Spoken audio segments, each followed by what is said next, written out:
Hi, I'm Scott Case, and I'm the founding CEO of the Startup America Partnership and also the founding Chief Technology Officer for Priceline.com. And I'm here with the Wall Street Journal Startup of the Year with a couple of the founders from Radiate Athletics. Radiate Flex, we essentially invented the world's first sports apparel shirt that literally gives you real-time feedback on exertion levels, calorie burning without using any types of batteries. Doesn't use any energy. The only energy it really uses is energy from your muscles exerting themselves basically to their maximum potential. And from that body heat that's generated, it literally lets you know if you're working biceps, triceps, arms, chest, abs, and everything else. And it also differentiates what you're working harder as far as one body part versus another one. So you can isolate certain muscles, make sure that you're working out just as hard every time. Even if you're getting stronger, you're still working out just as hard every workout. From your perspective, um, give me the kind of the key use case here. Who's the main customer for this product? It's really for anybody who wants to improve athletic performance. It's a training tool. We've seen that our shirt is most appreciated by people who are all out. They love full intensity. They love maximizing the time in the gym. They find time to go to the workout to work out often. So the people that we really sort of see grabbing up the Radiate shirt most are people who just love fitness already. It's been very useful with people who are trying to get in shape though too. It's a great tool for learning metabolic consumption rates. So you can actually sort of visualize in a color way uh, how you're losing weight and where you're exerting yourself most. So we've seen it on both ends really. All right, so part of my big question for you guys is I had the chance to meet with you once up in New York, and as I've been thinking about Radiate, I've been trying to really hone in on kind of what's the killer app here? What's the customer profile? And I'm going to force you guys to be much more detailed about it. So paint me a picture, and Kenny and Jared, you guys figure out who should do this, but paint me a picture for who this person is and how they're using it kind of, I guess, day to day and what they're getting out of it. What's their real benefit? Like it feels to me like it's a novelty, and I'm trying to understand how it's going to actually improve my overall performance. So I hear the words, but I don't believe you. So first thing I want to hear is Mhm. who's this person? I get they're sort of a gym rat, they want this high performance, but like tell me more about their story, about what are they trying to improve on? Why are they trying to do what they're doing? What's the output benefit? I want to know more about the who, and then I want to really understand the killer app. But tell me more about this person.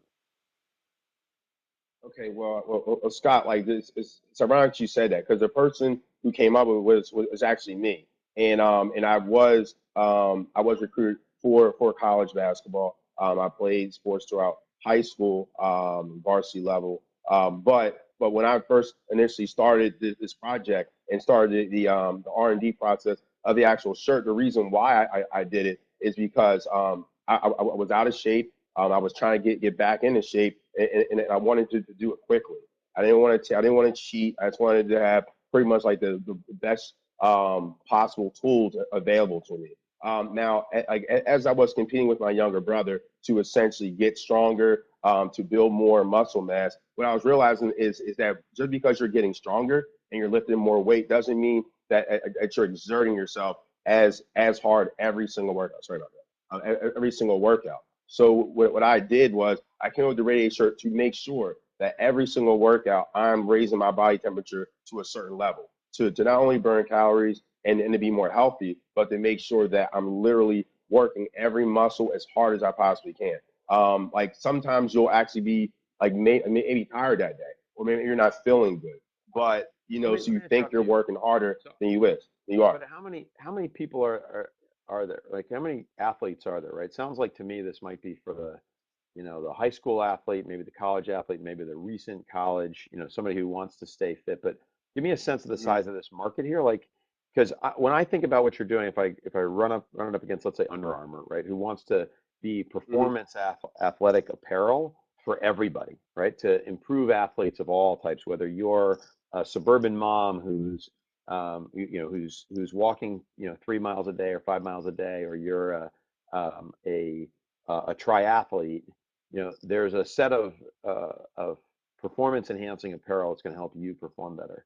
It sounds to me like you've got a very narrow audience that actually is going to be saying like, yeah, I did 80 sit-ups today, and I don't know if 85 would have been more or not, but am I really going to put it on this shirt to decide whether it's going to be for me, or is it really that college athlete or somebody who's really trying to get to peak fitness? And if so, how big could that market be? I'm not getting it. Exactly. No, I completely understand. I mean, with Under Armour initially, like it did go after like people who were pretty much trying to reach like their peak in performance in actual training. The market that we're going after is actually training, whether that's training for collegiate, high school, or even professional athletes.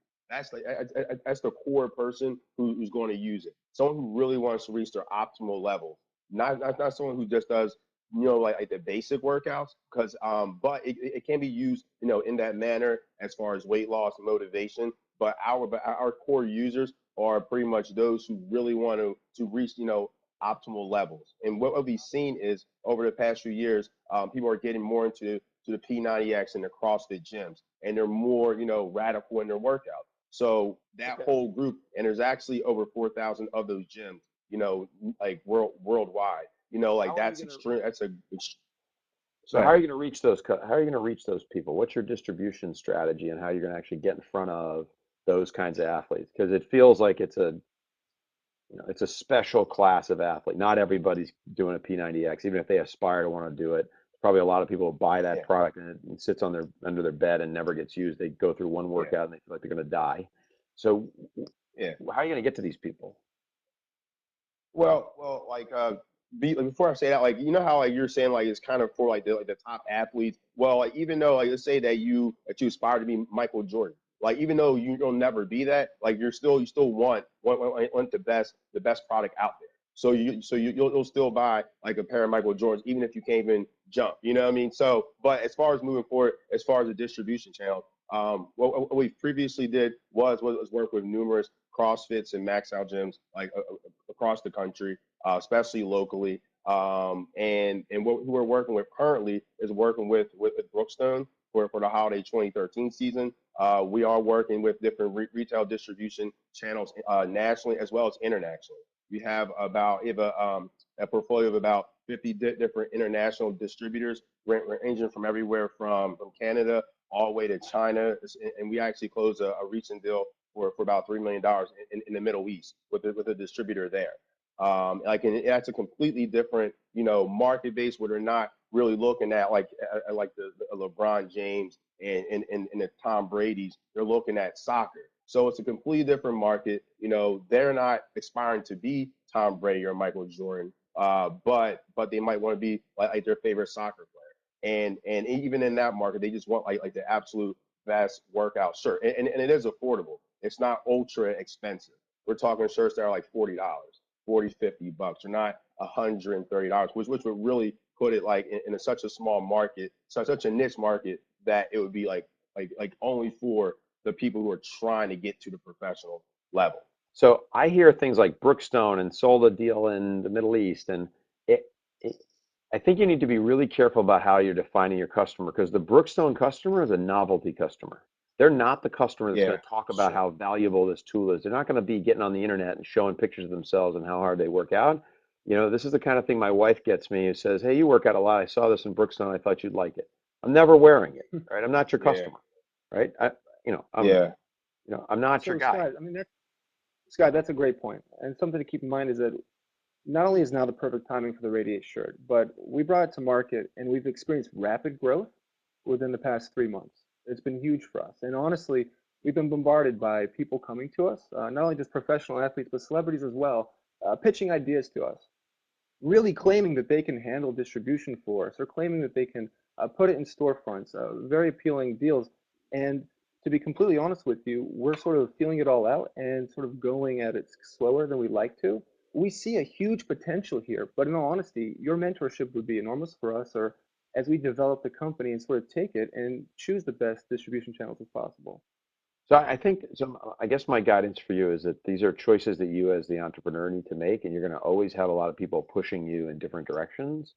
That's why I'm pushing you so hard to define who your ideal customer is and make sure that the opportunities that come your way are enhancing the relationship with um, that customer base, and to not distract you from a bunch of things that don't get at that core customer. Because if you build a power base of unbelievably fanatical customers for your product, then you can always push it in the other directions.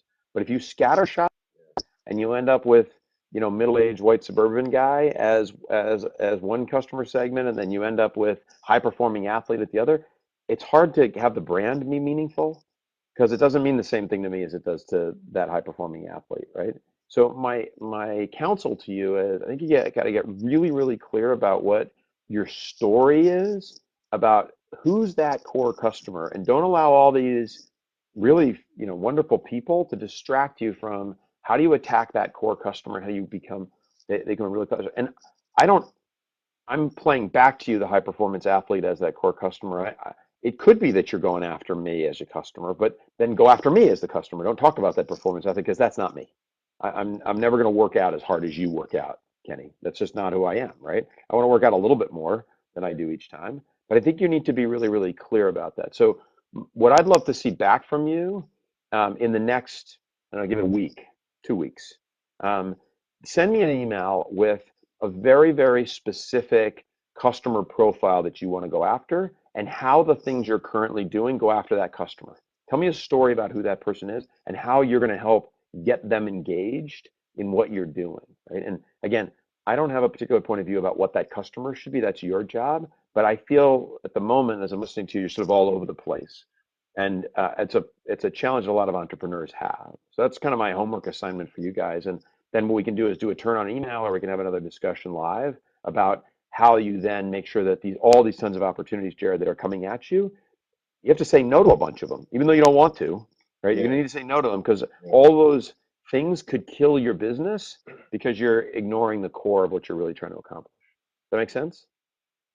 Yeah, I definitely makes sense because I mean it's interesting because there was we have like Dick's Sporting Goods interested, East Bay, Foot Locker, and those were actually first. But Brookstone was like, we can get you in like this holiday season. So I was like, yes, let's do that one instead of waiting. Like, wait, let's be patient. Maybe we should wait for those other contracts to take hold in 2014.